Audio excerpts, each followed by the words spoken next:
चलो तो આપણે લાસ્ટ લેક્ચર ની અંદર જે છેલ્લે અલગ અલગ પ્રકારના જે કોષની લાક્ષણિકતાઓ વિશેની જે બધી વાત કરી હતી, કોષવાદ વિશેની ચર્ચા કરી હતી, એમાં વૈજ્ઞાનિકોના નામ પણ તમને યાદ હશે, બરાબર? વનસ્પતિ શાસ્ત્રી જે વૈજ્ઞાનિક છે એનું નામ શું છે? વનસ્પતિ શાસ્ત્રી વૈજ્ઞાનિક સ્લીડન. અને પ્રાણી શાસ્ત્રી કોણ હતા? Theodor Schwann. Very good. આ બધા જે છે એ વનસ્પતિ પ્રાણી શાસ્ત્રીઓ હતા. બધા નામ યાદ છે તમને?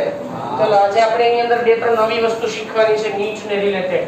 આજનો ટોપિક નો હું થોડો ટેક્સ્ટ બુક ની અંદર જે છે મોડિફાઈ કરીશ. ઓકે? એને થોડો મોડિફાઈ કરશો કેમ કે તમને દરેક વસ્તુને સરળતાથી સમજી શકો એટલા માટે આપણે થોડોક એમાં ફેરફાર કરશું. સૌથી પહેલી વસ્તુ આપણે કોષવાદ ભણી ગયા છે. પછી કોષવાદનો સુધારો એક વૈજ્ઞાનિકે કર્યો હતો, બાળકો ખબર છે ને? કોણે કર્યો હતો? Rudolf Virchow. Very good. બરાબર, રુડોલ્ફ વિર્શો. બધા નામ યાદ રાખજો ખાસ તમે આ બધાના. થિયોડોર સ્વોન હોય, પછી એની અંદરના સ્લીડન હોય, બરાબર, લ્યુવાન હોક હોય. કોષ કેન્દ્રની શોધ કોણે કરી? Robert Brown. Very good. કોને ભાઈ? Robert brown.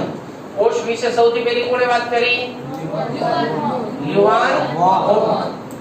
બરાબર, એને સૌથી પહેલા એના વિશે વાત કરી. તો બધા વૈજ્ઞાનિકોનો ફાળો યાદ રાખજો. એ તમને ઓબ્જેક્ટિવ પ્રશ્નની અંદર ખાસ અગત્યનો ભાગ પૂછી શકાય, તો ખાસ અગત્યનો ટોપિક બની શકાય. Okay, next one. હવે આપણે વાત કરશું કોષોના કદ વિશે. બરાબર, નેક્સ્ટ ટોપિક છે હવે આપણે એ ઓબ્જેક્ટિવ માટે ખાસ આંકડાકીય કેટલીક માહિતી છે કોષોનું કદ. તમને ટેક્સ્ટ બુકમાં જુદી જુદી આકૃતિઓ આપેલી છે. એની અંદર આપણે જો વાત કરીએ કે સૌથી નાનો કોષ, મેં હમણાં તમને પ્રશ્ન પૂછ્યો, સૌથી નાનો કોષ કોણ છે ભાઈ? માઇકોપ્લાઝ્મા. આ માઇકોપ્લાઝ્માનું કદ કેટલું છે? 0.3 માઇક્રોમીટર. આને ન્યુ એમ વચાય, બરાબર? આને ન્યુ એમ માઇક્રોમીટર એવો આને વચાય. તો આ માઇકોપ્લાઝ્માનું સૌથી નાનામાં નાનો કોષ માઇકોપ્લાઝ્મા, જેનું કદ છે 0.3 ન્યુ એમ. તો આ સૌથી નાનો કોષ છે. હવે બીજી વસ્તુ આપણે એ પણ જાણીએ છીએ કે બેક્ટેરિયા જે છે એ બેક્ટેરિયલ કોષ, બેક્ટેરિયાનું કદ કેટલું છે ભાઈ? Very good. 3 થી 5 ન્યુ એમ. ચલો હવે તમને બીજો એમાં મનુષ્યના રક્તકણ વિશે પણ વાત કરેલી છે કે મનુષ્યના રક્તકણ 7.0 ન્યુ એમ. આ બધા આંકડાકીય માહિતી છે બાળકો, યાદ રાખજો ખાસ. એના વિશે પણ તમને એમાં પદ દર્શાવેલું છે. હવે સૌથી મોટો કોષ, સૌથી મોટો કોષ કોણ છે?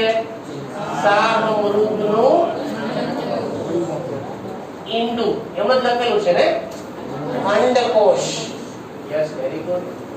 અંડકોષ, શાહમૃગનો અંડકોષ. બરાબર, શાહમૃગનો અંડકોષ જે છે, જો ફળદ્રુપ એક હોય, જો ભાઈ અહીંયા આપણે બે વાત આવી. અંડકોષ ઇઝ નથિંગ એલ્સ, પણ જો અનફર્ટાઇલ એગ હોય ને, એક એટલે અંડકોષ, ઈંડુ ઇન શોર્ટ. અફળદ્રુપ હોય, અનફર્ટાઇલ હોય, મતલબ કે ફલન ન થયું હોય, તો એ આખો એક જ કોષ ગણી શકાય. ફલન થયું, ફલિતાન બન્યું તો પણ કોષ એક જ ગણે, પણ એ ફર્ટાઇલ એગ કહેવાય, ફળદ્રુપ ઈંડુ કહેવાય. બરાબર? તો એની અંદર આપણે સૌથી મોટો, સૌથી નાનો, આવા અલગ અલગ પ્રકારના જે કોઈ પણ કોષોનો કદ જે છે એને દર્શાવ્યું છે. બીજી વસ્તુ, સૌથી લાંબો કોષ કયો છે? Very good. સૌથી લાંબો કોષ તો એ છે ચેતાકોષ.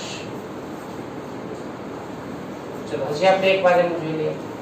વનસ્પતિમાં સમજો, વનસ્પતિમાં સૌથી નાનો કોષ કોણ?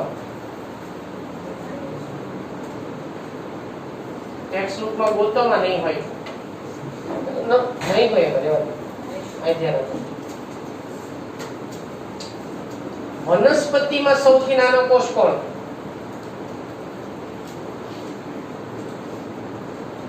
હવે એમાં બે સ્થિતિ આવે.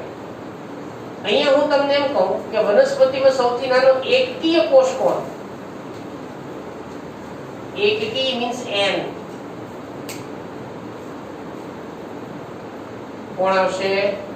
પરાગરજ.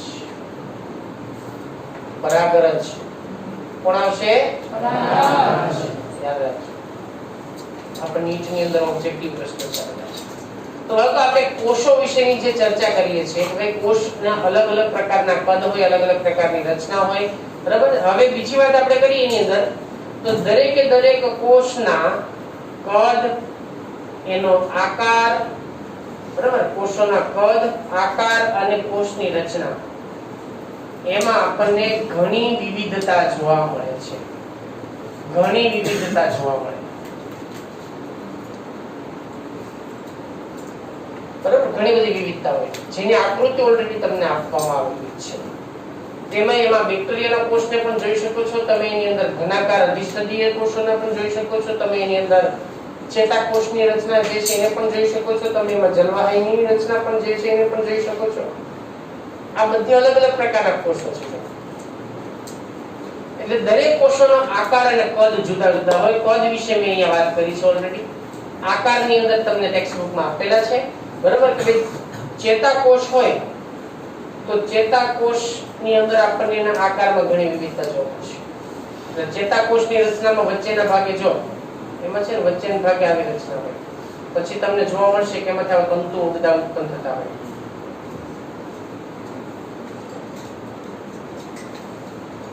ચેતાતંતુની રચના આ પ્રકારની આપણે કંઈક જોવા મળશે. ચેતાકોષ એની રચના કંઈક જુદી આપણે જોવા મળે. રક્તકણ તો તમે બધા જાણો છો, રક્તકણ, બરાબર. અહીં આપણે ઓલરેડી રક્તકણના સાઈઝ વિશેની વાત કરી ચૂક્યા છે. રક્તકણ છે ને એ બંને બાજુએ સાંકડા, પણ વચ્ચેથી એ સાંકડા અને છેડાના ભાગેથી થોડા પહોળા હોય છે. આમ જોઈએ તો ગોળાકાર રચના જ હોય, પણ વચ્ચેના ભાગે થોડાક સાંકડા હોય, ચપટા હોય, દબાયેલા હોય.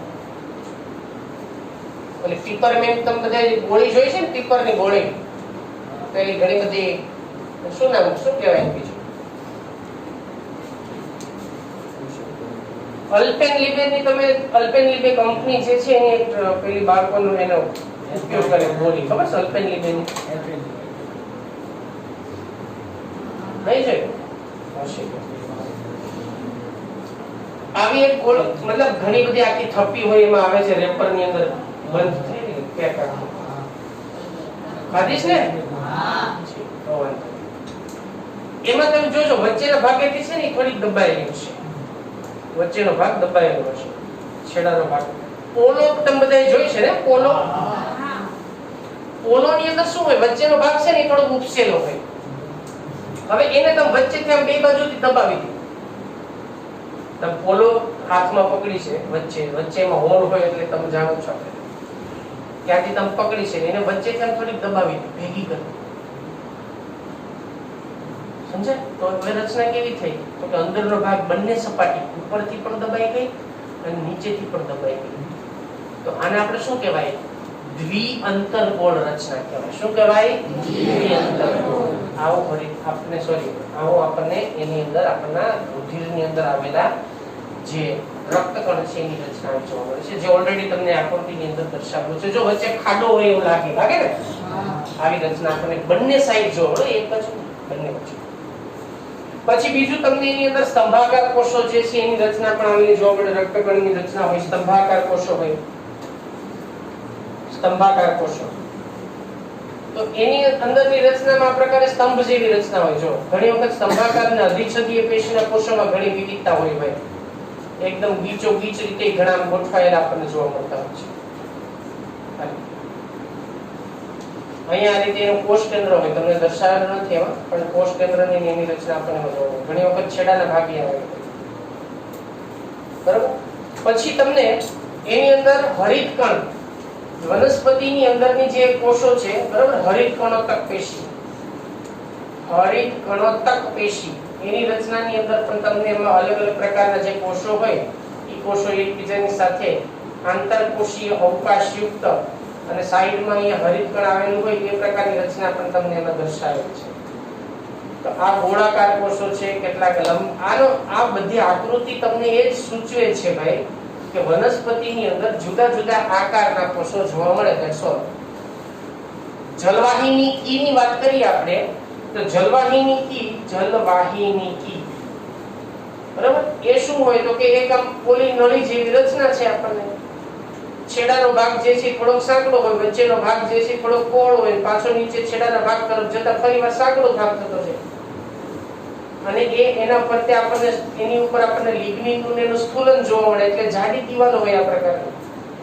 અને વચ્ચેના ભાગે નાના નાના છિદ્રો આવેલા હોય છે જે પાણીના વહન માટેની બધા માટે જવાબદાર હોય છે.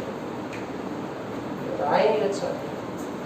ટૂંકમાં આ રીતે દરેક પ્રકારના જે કોષો છે એ કોષો કઈ રીતે એમાં ગોઠવાયેલા હોય એની રચના શું છે બધામાં વિવિધતા જોવા મળે. આ આકૃતિ તમને આટલી જ વસ્તુ સૂચવે છે, બીજું કઈ નથી. કે દરેક વનસ્પતિના કે દરેક પ્રાણીના કોષોની અંદર આપણને ઘણી બધી અલગ અલગ પ્રકારની વિવિધતા જોવા મળે. પછી એ સ્તંભાકાર હોય, લંબગોળાકાર હોય, અંડાકાર હોય, કે પછી આપણે જે અહીંયા વાત કરીએ ચેતાકોષ જેવા અલગ અલગ શાખાઓ ધરાવતા હોય, કે અનિયમિત હોય, કે અનિયમિત એક કદ કે આકારની રચના ધરાવતા હોય. તો આ ટોપિક ખાસ ઓબ્જેક્ટિવ પ્રશ્નની દ્રષ્ટિએ યાદ રાખજો. આંકડાઓ ખાસ એની અંદર સૌથી મોટો, સૌથી નાનો બેક્ટેરિયાનું કદ, સૌથી નાનો માઇક્રોપ્લાઝ્મા છે એનું કદ, રક્તકણનું કદ, આ બધા કદ તમારે એમાં યાદ રાખવાના છે. હજી આ પૂરું નથી. હજી એમાં બીજી આપણે વાત કરશું કેટલાક આંકડાકીય અન્ય માહિતી જે તમને માત્ર આકૃતિમાં આપેલી છે. આકૃતિ જોજો. બીજી આકૃતિની અંદર તમને એમાં જે અન્ય પણ ઘટકો વિશે દર્શાવેલું છે, જેમ કે બેક્ટેરિયા હોય, વાયરસ હોય, એની આકૃતિ તમને એના પછીના પેજ ઉપર આપેલી છે. જુઓ છે આપેલી. એમાં તમને બેક્ટેરિયાનો કદ આપેલું છે, બેક્ટેરિયાના આકાર આપેલા છે, બેક્ટેરિયાના પ્રકાર વિશેની વાત કરશું. તો એમાં વાયરસનું કદ તમને આપવામાં આવેલું છે અને PPLO એનું એક કદ આપવામાં આવેલું છે. એ પણ હું અહીંયા દર્શાવી દઉં છું કેમ કે ઓબ્જેક્ટિવ પ્રશ્નમાં તમારે બધો આંકડાકીય માહિતી એક સાથે ભેગી જ રહે. PPLO બરાબર. આના વિશે હું પછી આગળ વાત કરીશ. પ્લુરોન્યુમોનિયા લાઇક ઓર્ગેનિઝમ્સ, PPLO, એને પ્લુરોન્યુમોનિયા લાઇક ઓર્ગેનિઝમ્સ કહેવાય. આનું કદ કેટલું આપેલું છે એની અંદર તમને PPLO નો કદ 0.1 μm. અને બાળકો વાયરસ નું કદ જો સમજો, વાયરસ 0.02 થી 0.2 μm. હવે જો વાયરસ કેટલા સૂક્ષ્મ કદના આપણને જોવા મળે છે બરાબર, એના વિશે આપણે જાણીશું. આ બધાને આપણે જોવા હોય તો ઇલેક્ટ્રોન માઇક્રોસ્કોપનો ઉપયોગ કરવો પડે, બાકી ન દેખાય. હા, તમે ચેતાકોષને જોઈ શકો, સ્તંભાકાર અધિચ્છદી કે લાદીસમ અધિચ્છદીને જોઈ શકો, હરિત કણોની મધ્યપર્ણ પેશી જોઈ શકો, જલવાહિની જોઈ શકો, આ બેક્ટેરિયાને જોઈ શકો, પણ તમે એની અંદર PPLO pleuropneumonia like organisms, pleuropneumonia like organisms બરાબર, અને વાયરસને આપણે માઇક્રોસ્કોપમાં જોઈ શકતા નથી. તો આ એના કદ વિશેની વાત થઈ. હવે આપણે જોશું એની અંદર એના પછીનો ટોપિક સૌથી અગત્યનો ખાસ બેક્ટેરિયા વિશે વાત કરશું. આદિ કોષ કેન્દ્રીય કોષ. બાળકો તમે બેક્ટેરિયા વિશે ક્યારે આગળ ભણ્યા છે ખરા? બેક્ટેરિયાના કોષ રચના વિશે ભણ્યા ક્યારે આગળ? રાઈટ. તમે હું આકૃતિ દોરું છું, તમારી સાથે દોરતા જજો જેથી તમને થોડોક સમય બચે અને તમને કેમ આકૃતિ દોરવી એના વિશે થોડોક આઈડિયા પણ આવે. ઓકે, ચાલો. તો આદિ કોષ કેન્દ્રીય કોષ વિશે આપણે વાત કરીશું. તો એમાં આપણે પહેલા બેક્ટેરિયાની એક આકૃતિ દોરશું, પછી એની રચના વિશે આપણે સમજીશું.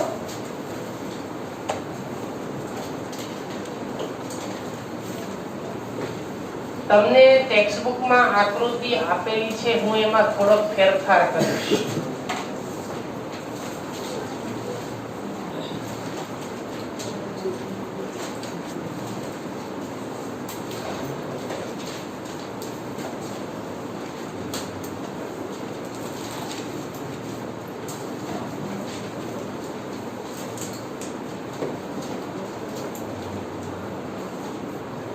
બેક્ટેરિયાનું સૌથી બહારનું સખત આવરણ આને પ્રાવર કહેવાય. કેપ્સ્યુલ પ્રાવર.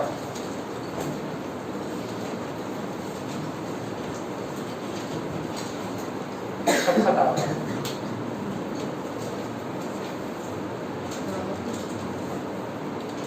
આની થોડીક જગ્યા છોડી દે પછી સમય ન બગડે એટલા માટે. ચલો એના પછી કોષ દિવાલ આવે. આ થયું પ્રાવર. સૌથી બેક્ટેરિયાનું સૌથી બાહ્ય કવચ. બેક્ટેરિયા છે ને એ પોતે કવચમાં રહેતા હોય એટલે પ્રાવર કહેવાય. કવચ. હવે એની નીચેની રચના એટલે એની કોષ દિવાલ. પ્રાવરની નીચે કોષ દિવાલ આવેલી. આ છે કોષ દિવાલ.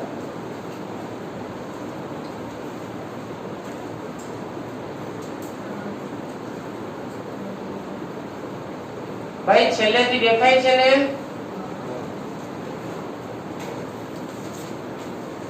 થોડી મોટી છે એટલે હું દોરું છું અહીંયા. એટલે મારી સાથે દોરતા જજો તો તમને કયો સ્તર શું છે ઈ ખ્યાલ આવી જશે.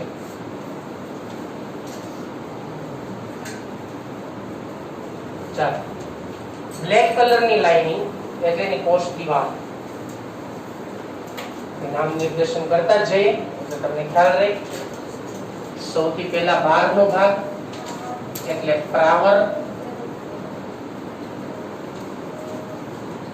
પ્રાવર એની નીચેનો ભાગ કોષ દિવાલ.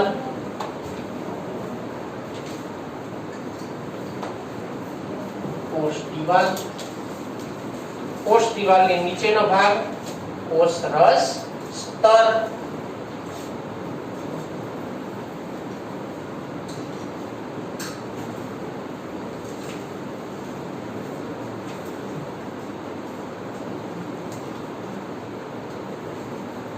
રેડ કલર થી હું જે દર્શાવું છું કોષ રસ સ્તર. માર્કર ઝાંખી છે પણ દેખાશે, વાંધો નહીં આવે.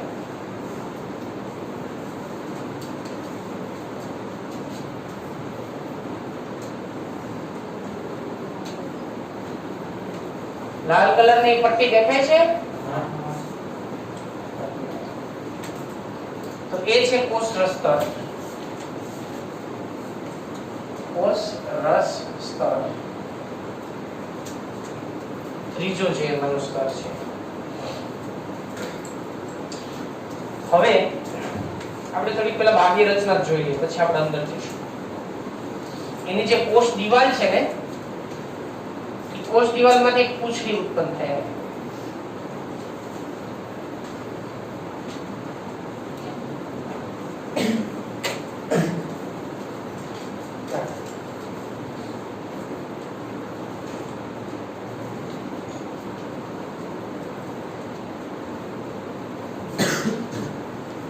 એમાં જે કોષ દિવાલનો જે ભાગ જે આવેલો છે ને એને તલકાય કહેવાય. તલકાય. તલકાય કહેવાય. બરાબર?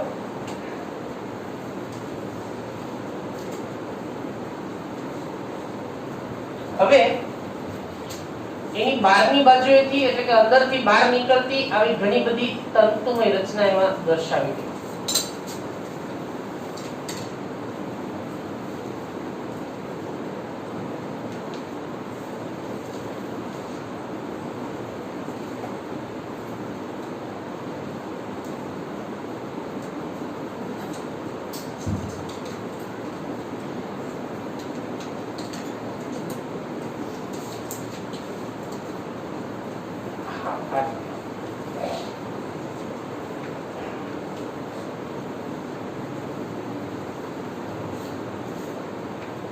બરાબર? આને પીલી કહેવાય. શું કહેવાય એને? પીલી.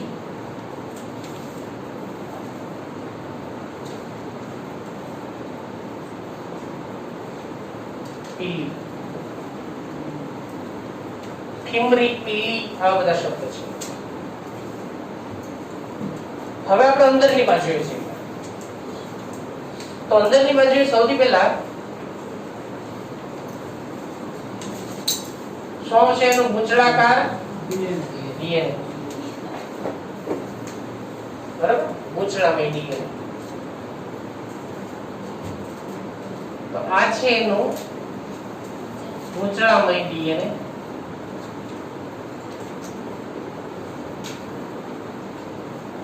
એના પછી એમાંનું એક વધારાનું ગોળાકાર જનીન્દ્રવ્ય,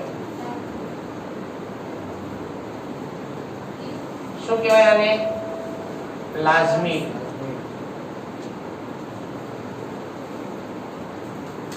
ચાલો, આ બધો અંદરના ભાગે આવેલો રસ, બાળકો શું કહેશો આપણે એને? કોષ રસ.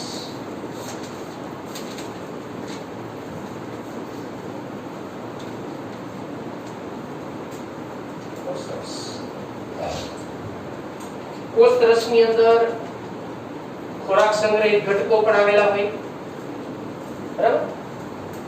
એટલે આપણે એમાં આવા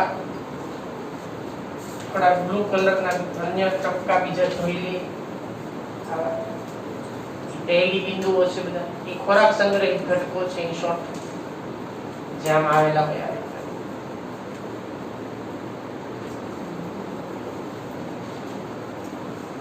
ખોરાક સંગ્રહિત કણ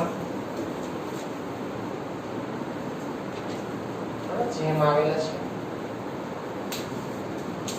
પછી એમાં રિબોઝોમ આવેલા છે. શું આવેલું છે? રિબોઝોમ્સ.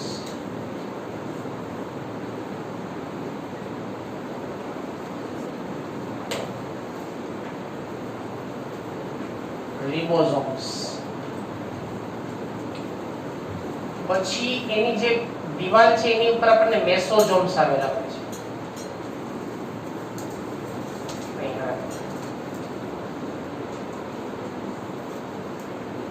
મેસોઝોમ્સ.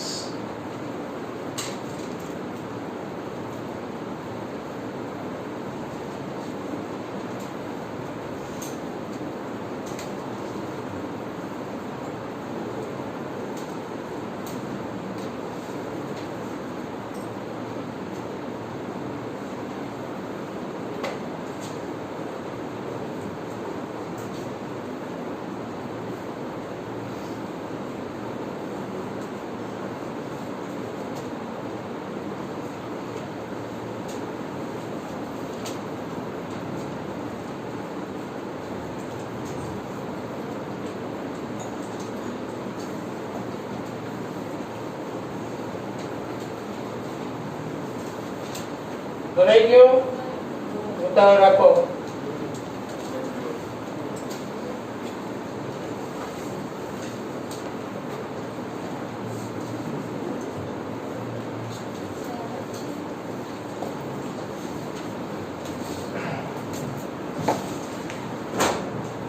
આ તલકાઈ, પછી આને તંતુ કહેવાય.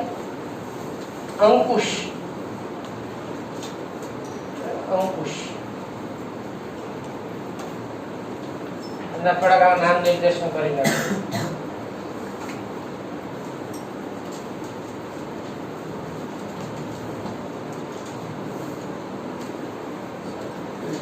લંબાયેલો ભાગ હોય ને બહારની બાજુ તંતુનો, છેલ્લે પછી અંકુશનો. ઘણા ઊંધું લખવું હોય તંતુ અને અંકુશનો ભાગ, અંકુશને ઘણા છેલ્લે એમાં અહીંયા અંકુશ ને તંતુ એવો ભાગ એ ઘણા કહેતા હોય છે.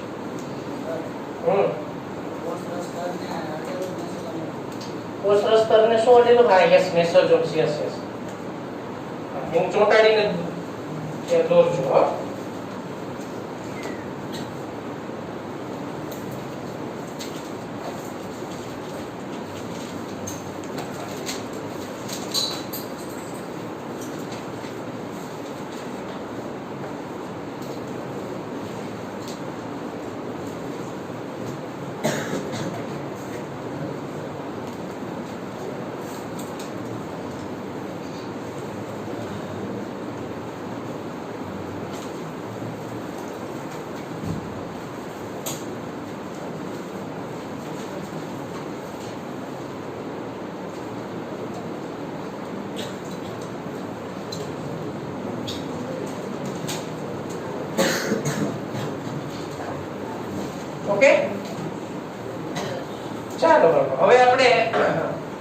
આદિ કોષ કેન્દ્રીય કોષ વિશેની વાત કરીએ છીએ.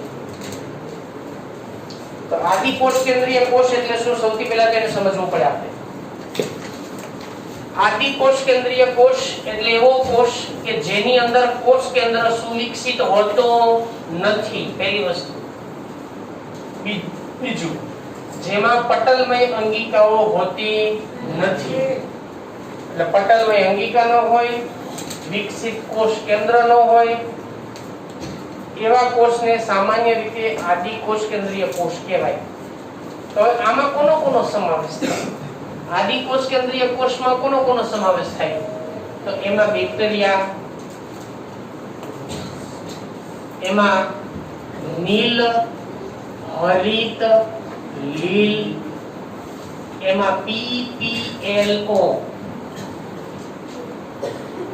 PPLO નું પૂરું નામ થશે પ્લુરો ન્યુમોનિયા લાઇક ઓર્ગેનિઝમ્સ.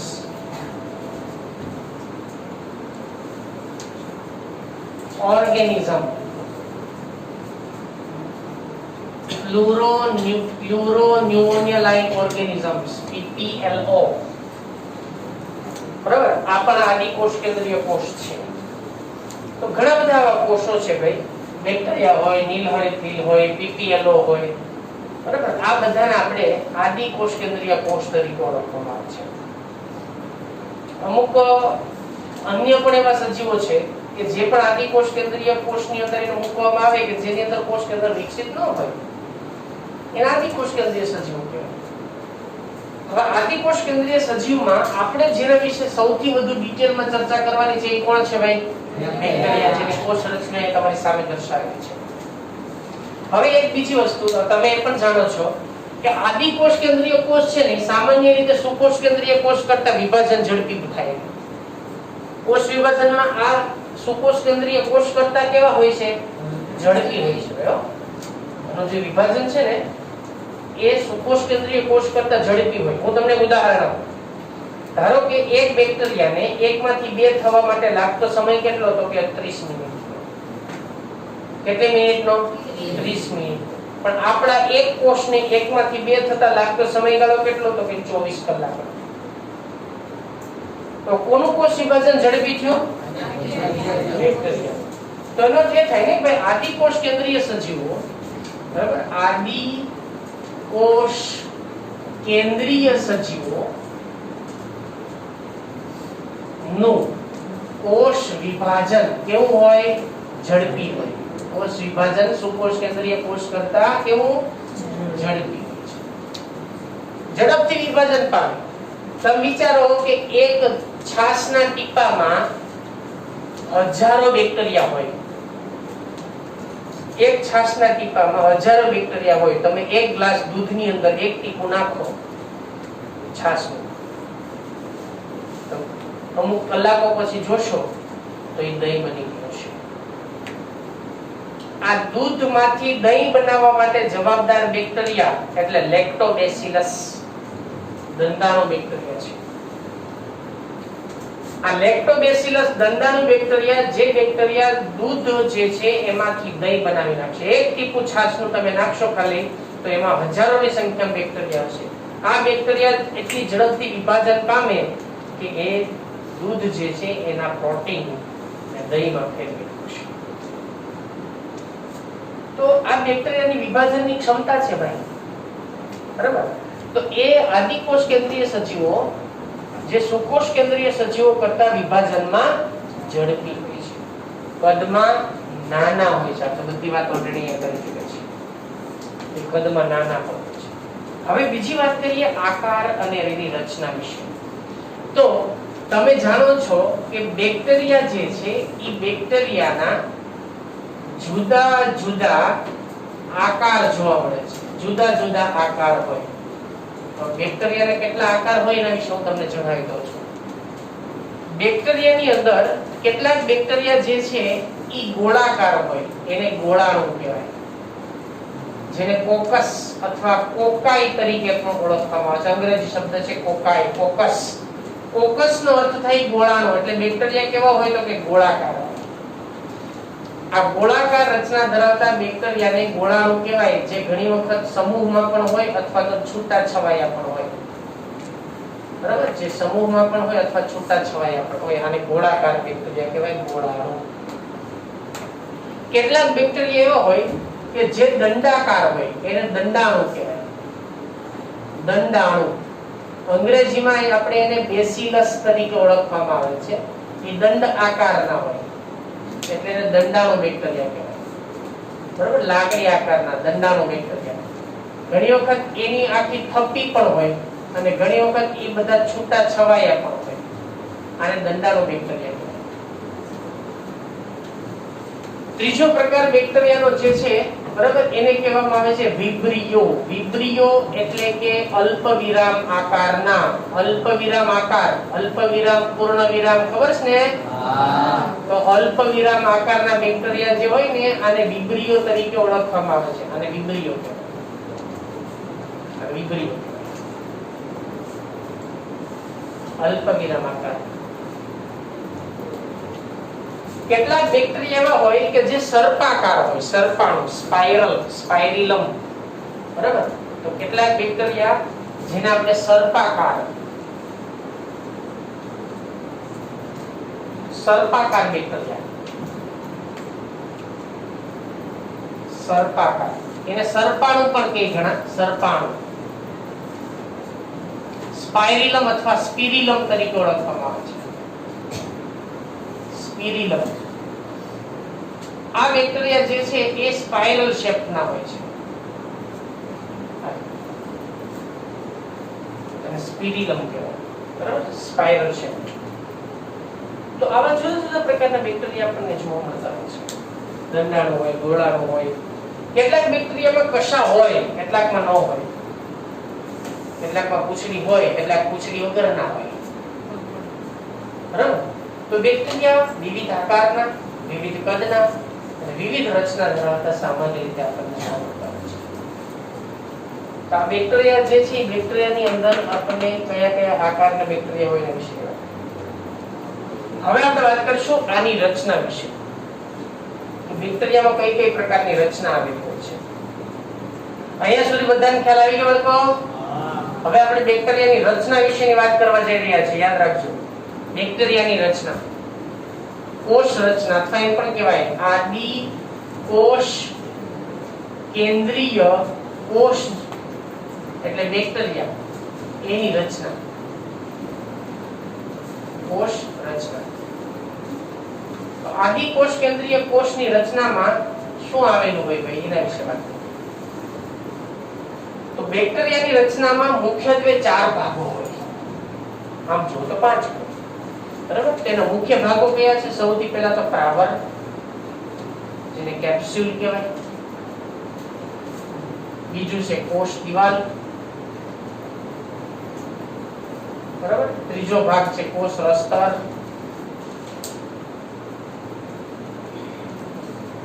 એની અંદરના ભાગે ચોથું છે કોષ રસ. અને આમ જોઈએ તો આપણે એની અંદરની જોવા મળતી જે પૂંછડી જેવી રચના હોય ને, બરાબર, તો એની અંદર આપણને એમાં બેક્ટેરિયાની અંદર જે કોઈ પણ એમાં કશા જોવા મળે છે એની રચના. તો આ બેક્ટેરિયાના મુખ્ય ભાગો છે. બરાબર, બેક્ટેરિયાની રચનામાં આ એના મુખ્ય ભાગો છે. હવે આપણે દરેક વિશે ડિટેલમાં ચર્ચા કરવાની છે કે દરેક ભાગમાં શું શું કઈ પ્રકારની રચના આપણને જોવા મળશે. તો બેક્ટેરિયાની રચના ભાઈ જો પહેલા કીધું કે આ માઇક્રોસ્કોપિક લિવિંગ ઓર્ગેનિઝમ્સ છે. બરાબર, સૂક્ષ્મ જીવ જે સૂક્ષ્મદર્શક યંત્રમાં જોઈ શકાય. રસ્તા ઉપર હાલું ન જાતો પકડીને અભ્યાસ કરવા માંડીએ કે લાતો ભાઈ તારી પૂંછડી ક્યાં છે બતાવતો. બરાબર, કેવા કેવા પ્રકારની કોષ રસ ક્યાં છે કઈ, એટલે કે પંચર કરીને કોષ રસ ન કાઢી શકાતો ને. બરાબર, પ્રાવર ક્યાં છે, તો એ બધું રચના આપણે એને માઇક્રોસ્કોપિક રચનામાં જોઈ શકાય છે. પહેલા જ મેં તમને કીધું માઇક્રોસ્કોપિક રચના છે. અને એ બધાની રચના આપણે સ્વીકારીને ચાલવાનું છે. કેમ કે હવે બેક્ટેરિયાની અંદર હું કંઈક પકડીને કે આપણે પ્રાવર કાઢવા તો નથી બેઠવાના, કોષ દિવાલ કાઢવા નથી બેસવાના આપણે. બરાબર, એટલે એને એ પ્રમાણે સમજીને સ્વીકારીને જ આગળ વધવું પડશે. તો સૌથી પહેલા એની જે રચના છે ઈ રચનાની અંદર આપણને સૌથી પહેલો ભાગ એનો આપણે જોવા મળે છે એ છે પ્રાવર, કેપ્સ્યુલ. તો પ્રાવર એટલે શું પહેલા એ સમજો. જે એક વસ્તુ યાદ રાખજો ભાઈ, પ્રાવર જે છે ને ઈ બેક્ટેરિયાનું સૌથી બહારના ભાગે આવેલું રક્ષણાત્મક આવરણ છે. કયું આવરણ છે ભાઈ? રક્ષણાત્મક આવરણ છે. બેક્ટેરિયાને બાહ્ય પરિબળો જેમ કે હવા, પ્રકાશ, પછી ખનિજ, અમુક દ્રવ્યોનો એની ઉપરનો કદાચ કોઈ અસર હોય, કેટલીક રાસાયણિક ઘટકો, બરાબર, કેટલી એન્ટીબાયોટિક્સ, પ્રતિજૈવિક દ્રવ્યો આપણે જેમ વાત કરી હતી, એ બધાથી છે ને આ પ્રાવર છે ને એને બચાવે છે. ઇન શોર્ટ, પ્રાવર એટલે એનું કવચ. બરાબર, પ્રાવર એટલે શું? બેક્ટેરિયાનું કવચ. કે બેક્ટેરિયાને બાહ્ય પરિબળો સામે રક્ષણ આપે છે. હવે બીજો પ્રશ્ન તમને એ થાય ભાઈ કે પ્રાવર બને શેમાંથી? પ્રાવરનું નિર્માણ શેમાંથી થયેલું હોય? તો પ્રાવરનું નિર્માણ બીજે ક્યાંયથી નહીં, કોષ દિવાલ જ પ્રાવર ઉત્પન્ન કરે છે. કોષ દિવાલ પોતાની અંદરથી કેટલાક એવા પોલિસેકેરાઇડ સબસ્ટન્સ એટલે કે ઘટકોનો એ બહાર સ્ત્રાવ કરતી જાય ને બહાર જમા થતો જાય. એટલી પ્રાવર બને છે. કોણે સ્ત્રાવ કર્યો? કોષ દિવાલ. બરાબર, કોષ દિવાલમાંથી એવા કેટલાક પોલિસેકેરાઇડ રાસાયણિક ઘટકોનો બહાર સ્ત્રાવ થયો અને ઈ જમા થતું ગયું એટલે બહાર કોષ દિવાલની બહાર પ્રાવર બની. રાસાયણિક રીતે જો આપણે એવું કહી શકાય કે પ્રાવર જે છે ઈ જીલેટિનના સ્ત્રાવથી બનેલું, બરાબર, અને ગ્લાયકોકેલિક્સનું બનેલું રચના છે. કોષ દિવાલમાંથી સ્ત્રાવ પામેલ જીલેટિન યુક્ત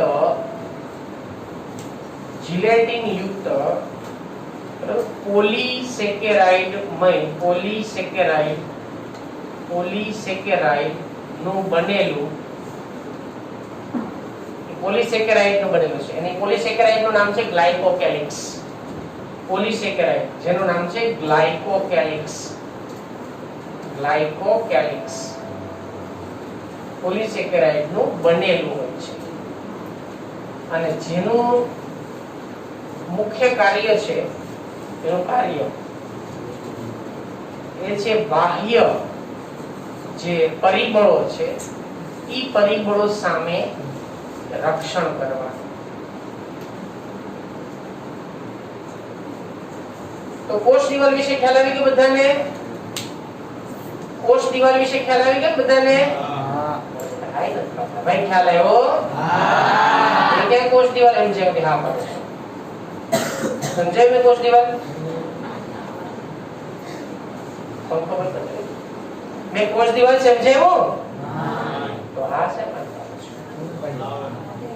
મેં શું સમજાવ્યું? પ્રાવર એટલે શું? ધ્યાન આપજો, ફરી વાર રિપીટ કરું છું. અને પેલા સીધા વહી જાવ થોડા વ્યવસ્થિત. હા, બે ઊંડા શ્વાસ લ્યો તો આમ શરદી વાળા ધ્યાન રાખજો ભાઈ.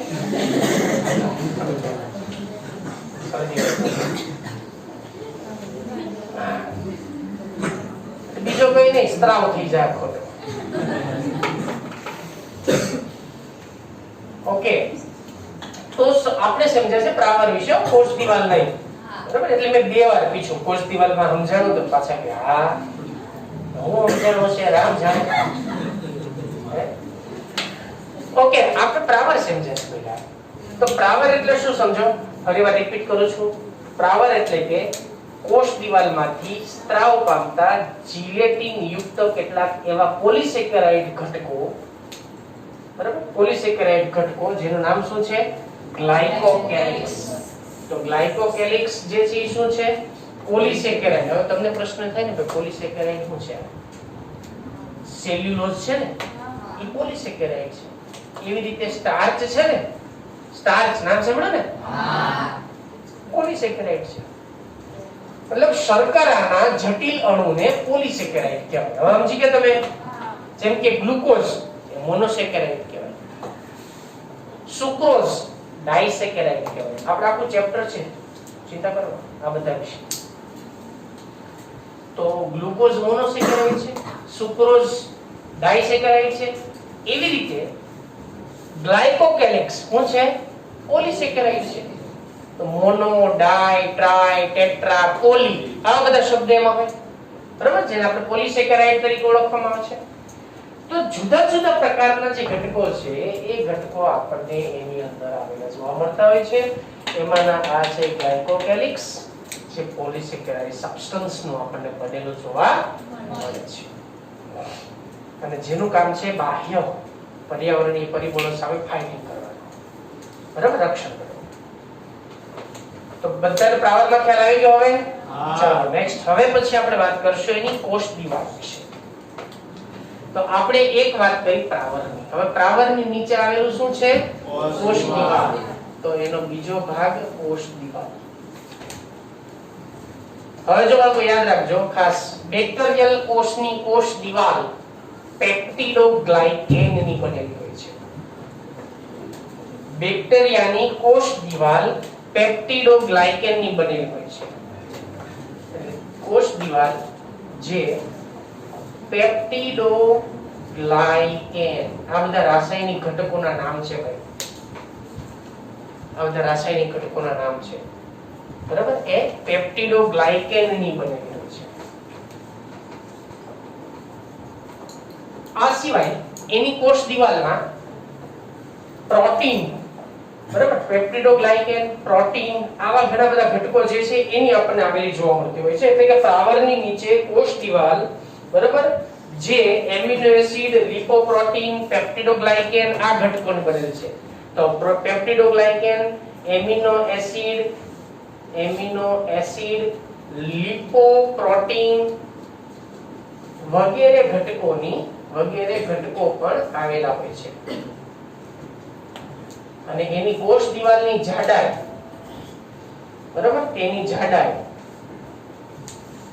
કેટલી છે? 50 થી 100 એંગસ્ટ્રોમ જેટલી હોય છે. એટલે એટલી જાડી હોય. જો ભાઈ આની બધી જાડાઈ છે ને એંગસ્ટ્રોમમાં માપવામાં આવે. એંગસ્ટ્રોમની જાડાઈ માટેનો એક એકમ છે. આપણે કેમ સેન્ટીમીટર હોય, અહીંયા આપણે મ્યુએમ ની વાત કરી કદ માટેનો, એવી રીતે એંગસ્ટ્રોમ લેવામાં આવે છે. તો બેક્ટેરિયાની કોષ દિવાલ શેની બનેલી છે ભાઈ? પેપ્ટિડોગ્લાયકેન, એમિનો એસિડ, લિપોપ્રોટીન આવા ઘટકોની બનેલી છે. યાદ રાખજો, બરાબર? પેપ્ટિડોગ્લાયકેન છે, એમિનો એસિડ છે, લિપોપ્રોટીન છે, આ બધા ઘટકોની કોષ દિવાલ બનેલી છે. હવે કોષ દિવાલમાં પેપ્ટિડોગ્લાયકેન નું પ્રમાણ વધુ છે, લિપોપ્રોટીન નું પ્રમાણ વધુ છે, ઓછું છે, એના આધારે બેક્ટેરિયાના બે પ્રકાર પડે. એક ગ્રામ પોઝિટિવ બેક્ટેરિયા અને બીજા ગ્રામ નેગેટિવ બેક્ટેરિયા. તમે સાંભળેલું છે, બરાબર? ગ્રામ પોઝિટિવ અને ગ્રામ નેગેટિવ. એના વિશે હું પછી ચર્ચા કરી. પહેલા તમારે બાકી હોય લખી નાખો. ચાલો ફટાફટ.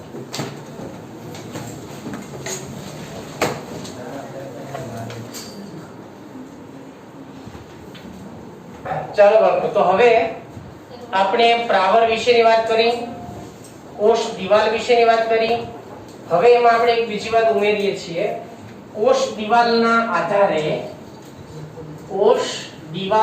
આધારે અથવા તો કોષ દિવાલમાં જે ઘટકો છે એ કોષ દિવાલના ઘટકોના આધારે એનું વર્ગીકરણ કરવામાં આવે છે. વર્ગીકરણ. હવે કોષ દિવાલના ઘટકોના આધારે બેક્ટેરિયાનું વર્ગીકરણ. તો બેક્ટેરિયાના બે પ્રકાર પડે છે, બરાબર? બેક્ટેરિયાના બે પ્રકાર પડે. પહેલો પ્રકાર જેને કહેવાય ગ્રામ પોઝિટિવ બેક્ટેરિયા, ગ્રામ પોઝિટિવ અથવા પોઝિટિવ, અને બીજા છે ગ્રામ નેગેટિવ. હવે અહીંયા પ્રશ્ન આપણને એ થાય કે ગ્રામ ક્યાંથી આવ્યું? બરાબર, એ વૈજ્ઞાનિકના નામ અને ઉપરથી આવેલું છે. બેક્ટેરિયાની અંદર એની કોષ દિવાલને અભિરંજક પદ્ધતિના આધારે એક વૈજ્ઞાનિક જેનું નામ છે હેન્સ ક્રિશ્ચિયન ગ્રામ, હેન્સ ક્રિશ્ચિયન ગ્રામ નામના વૈજ્ઞાનિક, હેન્સ ક્રિશ્ચિયન ગ્રામ નામના વૈજ્ઞાનિક જેમને બેક્ટેરિયાની ઓળખ માટે એની કોષ દિવાલના ઘટકોના આધારે બે પ્રકાર પાડવામાં આવ્યા. એક જેને કહેવાય ગ્રામ પોઝિટિવ એને આમ લખાય, અને બીજું જેને કહેવાય ગ્રામ નેગેટિવ એને આ રીતે લખાય. હવે સમજો બાળકો, જે બેક્ટેરિયાની કોષ દિવાલમાં, બરાબર, જે બેક્ટેરિયાની જેની કોષ દિવાલમાં પેપ્ટિડોગ્લાયકેન વધુ માત્રામાં હોય, જેમાં પેપ્ટિડોગ્લાયકેન વધુ માત્રામાં હોય, બરાબર, તે બેક્ટેરિયા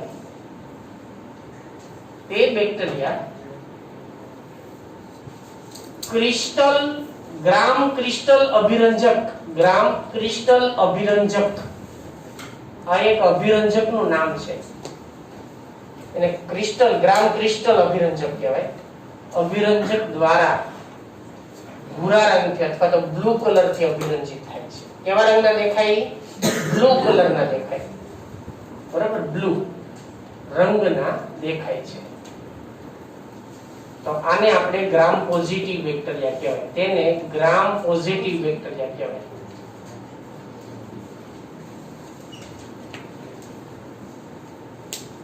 ખ્યાલ આવી ગયો? જો તમને ખબર નથી કે બેક્ટેરિયા કયા છે, ગ્રામ પોઝિટિવ છે કે ગ્રામ નેગેટિવ છે, તો આપણે તપાસ કરવી છે બેક્ટેરિયા કયા પ્રકારના છે. તો શું કરવાનું? બેક્ટેરિયાને એક પેટ્રી ડીશમાં આપણે લેવાના. એ પેટ્રી ડીશની અંદર એક ક્રિસ્ટલ, જે અહીંયા આપણે જે વાત કરી છે એની અંદર ક્રિસ્ટલ વાયોલેટ, એક ક્રિસ્ટલ વાયોલેટ અભિરંજકનું નામ છે. એનું નામ જ છે ક્રિસ્ટલ વાયોલેટ. એને ગ્રામ ક્રિસ્ટલ પણ કહેવાય અથવા એને ક્રિસ્ટલ વાયોલેટ પણ કહેવાય. ક્રિસ્ટલ વાયોલેટ આ એનું અભિરંજકનું નામ છે બાળકો. જો એ અભિરંજકની બેક્ટેરિયાના પેટ્રી ડીશમાં જે બેક્ટેરિયા આપણે લીધા છે એના ઉપર એ અભિરંજકનું ટીપું નાખવાનું. અભિરંજક એટલે રંગ એમ માનો ને તમે. ચાલો આપણે રંગ હોય, પ્રવાહી રંગ, જેમ આપણે કેમ ઓલા ઇંક એટલે કે શાહીનો ખડીયો આવે ને એમાં ઇંક હોય, એવી રીતે એમાં આ અભિરંજકો હોય. હવે શું થાય? તમે અભિરંજકને બેક્ટેરિયા ઉપર નાખશો ને, થોડોક સમય રહેવા દેવાનો, 1 મિનિટ, પછી એના ઉપર પાણી નાખી દેવું એટલે વધારાનો અભિરંજક શું થઈ જાય? દૂર થઈ જાય, ધોવાઈ જાય. પછી સ્લાઇડને તમે માઇક્રોસ્કોપમાં મૂકીને જુઓ, જેટલા પણ બેક્ટેરિયા તમને કેવા રંગના દેખાય? બ્લુ રંગના દેખાય, વાયોલેટ કલરના દેખાય, બરાબર, વાદળી જેવા બ્લુ દેખાય, એટલે સમજવું કે આ બેક્ટેરિયા કયા છે? ગ્રામ પોઝિટિવ. ક્લિયર? આ બ્લુ રંગ કોને કારણે આવ્યો? એ પ્રશ્ન થાય ને આપણને. બ્લુ રંગ એટલા માટે આવ્યો કેમ કે એની દિવાલમાં શું છે? પેપ્ટિડોગ્લાયકેનનું પ્રમાણ વધુ છે, એટલે પેપ્ટિડોગ્લાયકેન અભિરંજક થયું. કોણ અભિરંજક થયું? પેપ્ટિડોગ્લાયકેન. એનો રંગ પકડી લીધો. સમજી ગયા તમે? એટલા માટે રંગીન દેખાય. એટલે એની કોષ દિવાલમાં જો પેપ્ટિડોગ્લાયકેન વધુ છે તો પેપ્ટિડોગ્લાયકેન એનો રંગ પકડી લીધો. કોનો રંગ પકડ્યો? Crystal violet. એટલે આપણને બ્લુ કે બદામી રંગના દેખાય. સોરી, બ્લુ કે આપણને વાયોલેટ કલરના દેખાય. વાયોલેટ એટલે જાંબલી. બ્લુ કે જાંબલી રંગના દેખાય. આટલું ક્લિયર બધાને? ઓકે. હવે કયા બેક્ટેરિયાની વાત કરવાની છે? Gram negative. તો ગ્રામ નેગેટિવ બેક્ટેરિયાની કોષ દિવાલમાં પેપ્ટિડોગ્લાયકેનની પ્રમાણ વધારે હોતું નથી, ઓછા પ્રમાણમાં છે. એટલે એમાં પેપ્ટિડોગ્લાયકેન ઓછા પ્રમાણમાં હોય છે, બરાબર. તેમાં આની વાત કરું છું. પેપ્ટિડોગ્લાયકેન એની કોષ દિવાલમાં પેપ્ટિડોગ્લાયકેન ઓછી માત્રામાં હોય છે અથવા તો ઓછા પ્રમાણમાં હોય છે. ઓછા પ્રમાણમાં હોય છે. તેને સેફ્રેનિન નામનું અભિરંજક, અભિરંજક વડે અભિરંજિત કરાય છે.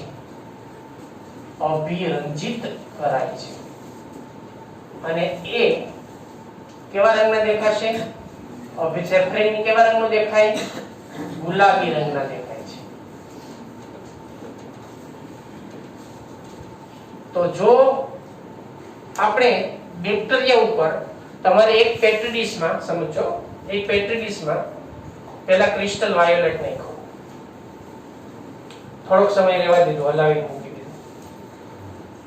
હવે પાણી વડે એને વોશ કરી નાખો, વધારાનું હતું એને શું કરી નાખો? આપણે કાઢી નાખો. હવે તમે સેફ્રોન નાખો, સેફ્રોન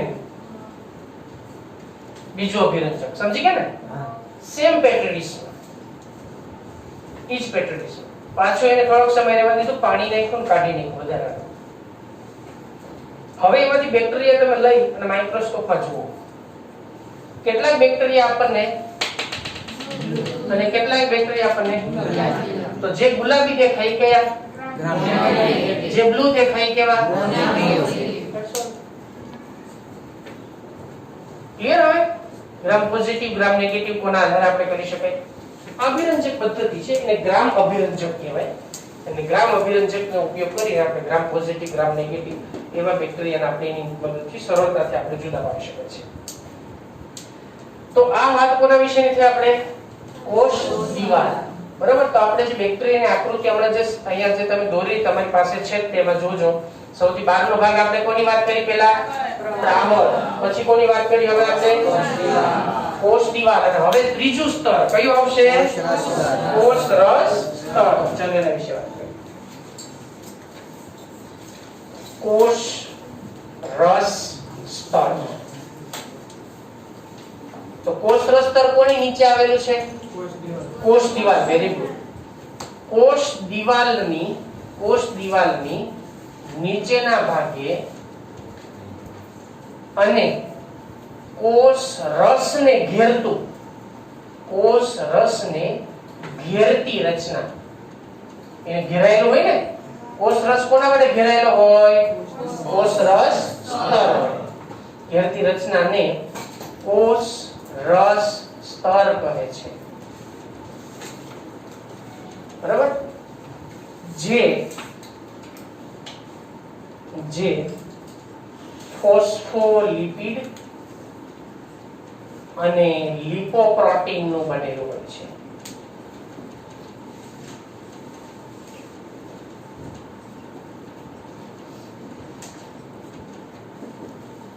શેનું બનેલું ભાઈ?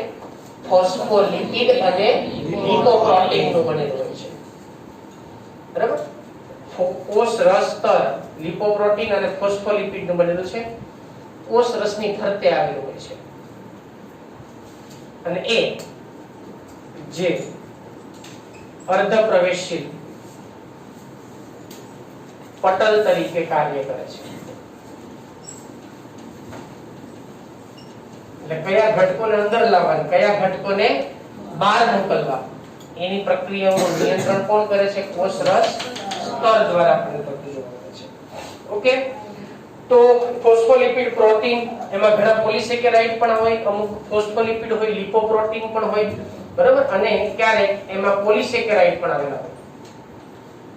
પોલિસેકેરાઇડ પણ હાજર હોય. તો આ એના વિશેની વાત છે.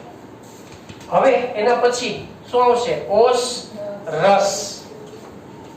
બરાબર? એના પછી એમાં આવશે હવે આગળ કોષ રસ. કોષ રસ એ શું છે ભાઈ? તો કોષ રસ સ્તરની અંદરના ભાગે આવેલું ઘટ્ટ સ્નિગ્ધ પ્રવાહી, ઘટ્ટ ચિકાસયુક્ત ઘટ્ટ સ્નિગ્ધ પ્રવાહી, એને કોષ રસ કહેવાય. બરાબર? એટલે કોષ રસ સ્તર દ્વારા આવૃત ઘટ્ટ સ્નિગ્ધ પ્રવાહી. સ્નિગ્ધ એટલે કેવું? ચીકણું, ચિકાસયુક્ત. બરાબર? જેને કોષ રસ કહે છે. હવે આમાં શું આવેલું છે વિચારો કરો.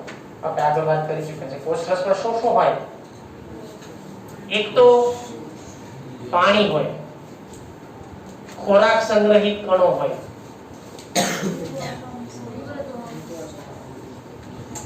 રિબોઝોમ્સ હોય,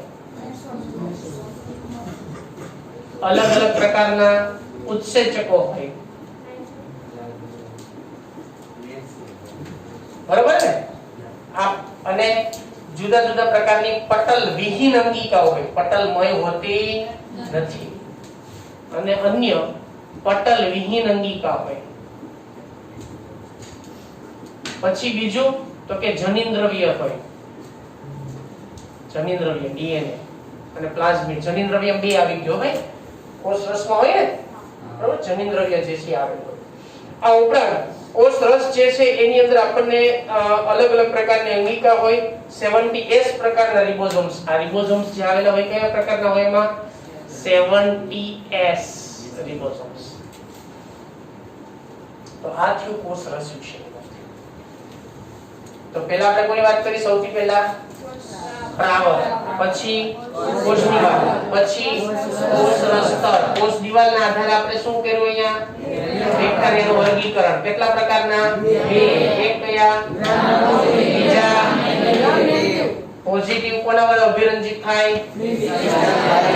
નેગેટિવ કોના વડે અભિરંજિત થાય? આ અભિરંજક પદ્ધતિ કોણે આપી?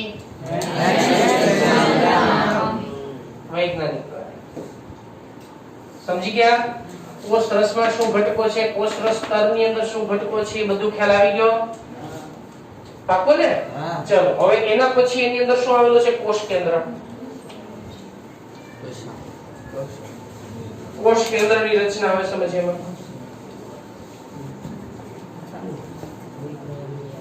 તો કોષ કેન્દ્ર વિકસિત પ્રકારનું છે. વિકસિત એટલે એની ફરતે કોઈ આવરણ કે પટલ છે બાકો? તાડી કોષ કેન્દ્રીય કોષ કેન્દ્ર કહેવાય કે નહીં? એટલે જે પટલ વિહીન હોય છે. પટલ વિહીન નો અર્થ શું થયો? પટલ વિહીન એટલે કોષ કેન્દ્ર પટલ ગેરહાજર. યાદ રાખજો, પટલ વિહીન નો અર્થ શું થયો? કોષ કેન્દ્ર પટલ ગેરહાજર હોય છે. બરાબર? તેમાં ગૂંચળામય ડીએનએ, ગૂંચળામય ડીએનએ કોષ રસમાં મુક્ત હોય છે. કોષ રસમાં એનું ડીએનએ જે છે મુક્ત રીતે તરતું હોય. આપણે આકૃતિ હમણાં દોરેલી છે, તમે જાણો છો. બીજું, તેમાં વધારાનું ગોળાકાર ડીએનએ આવેલું છે. યાદ છે ને? જેને શું કહેવાય? તેને પ્લાઝમિડ કહે છે. હવે તો મેં તમને પ્લાઝમિડ ની અગત્યતા લખાવેલી છે આગળ, ખબર છે ને? હું એ રિપીટ નથી કરતો. પ્લાઝમિડ શું કામ કરે છે મેં હમણાં શરૂઆતમાં સમજાવ્યું કે આખું પ્લાઝમિડ ની કથા કરી નાખી કે પ્લાઝમિડ બેક્ટેરિયાના બાહ્ય લક્ષણોનું નિયમન કરે છે. એ પ્રતિજૈવિક દ્રવ્યોની સામે રક્ષણ પણ કરે છે. અને બાયોટેકનોલોજીની અંદર અત્યારે આપણે એનો ઉપયોગ જે છે એ એક લક્ષણોને બીજા યજમાનની અંદર લઈ જવા માટે, લક્ષણોને એકથી બીજાની અંદર સ્થાપિત કરવા માટે પ્લાઝમિડનો ઉપયોગ આપણે જનીનના વાહક તરીકે પણ કરવામાં આવે છે. સમજાવ છો? ત્રણ બાબત ખાસ યાદ રાખજો. પહેલું મેં તમને કીધું શું? બેક્ટેરિયાના બાહ્ય લક્ષણોનું નિયંત્રણ, બરાબર? બીજું, પ્રતિજૈવિક દ્રવ્યો સામેનું રક્ષણ, પ્રતિકારકતા. અને ત્રીજું, બાયોટેકનોલોજીમાં ઈચ્છિત જનીનોના વાહક તરીકે કામ કરે છે. તો એ છે પ્લાઝમિડ. પહેલા ત્રીજું, બાયોટેકનોલોજીની અંદર આપણે બાયોટેકનોલોજી સમજે ને, બીટી કપાસ આગળ મેં સમજાવ્યું તો તમને અહીંયા શરૂઆતમાં હમણાં બીટી કપાસ, બરાબર ને? હા. તો એ બીટી કપાસની અંદર બેક્ટેરિયાના પ્લાઝમિડમાંથી જનીન જે છે એને કપાસમાં વહન કરે છે ને, એટલે ઈચ્છિત જનીનનું શું કરે છે? એ વહન કરે, એને વાહક કહેવાય.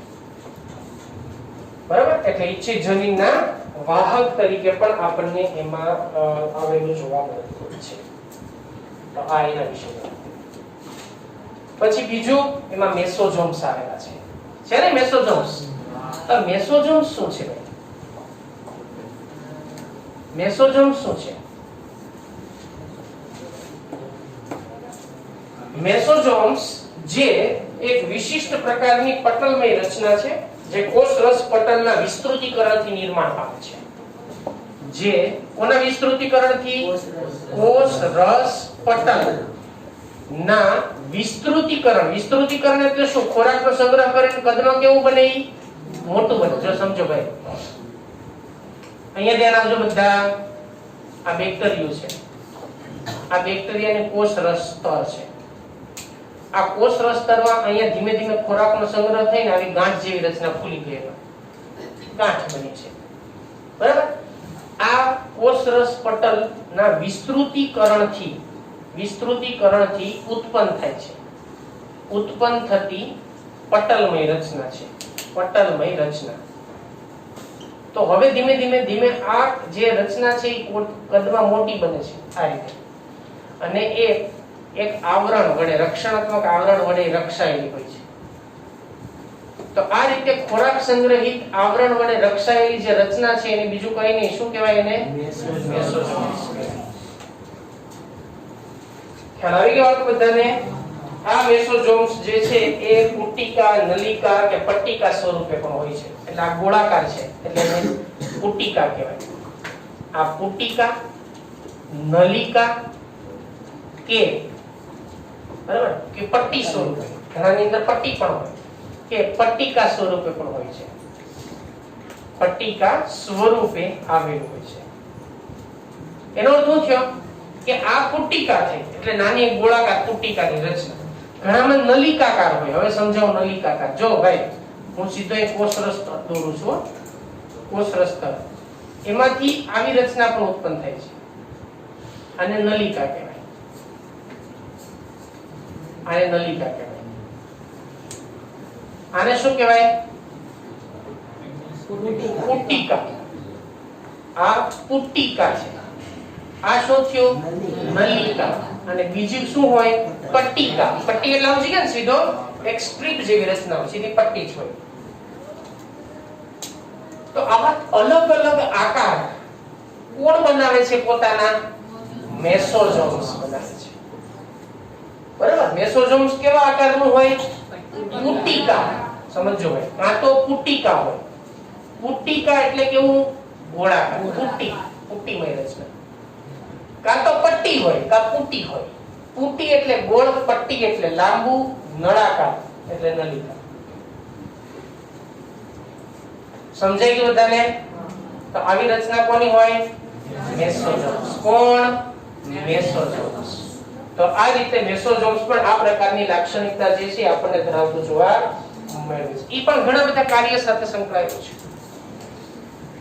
શ્વસનનું કામ કરે, ડીએનએ જે છે સ્વયંજનનની પ્રક્રિયામાં ભાગ લેશે, ઘણા બધા અન્ય બીજા કાર્ય છે, કોષ દિવાલનું નિર્માણ કરશે, બાળકોષનું વિસ્તરણ કરશે.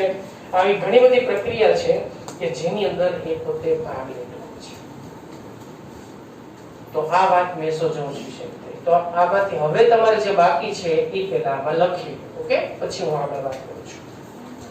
હવે આમાં પક્ષો અને કશા બાકી છે.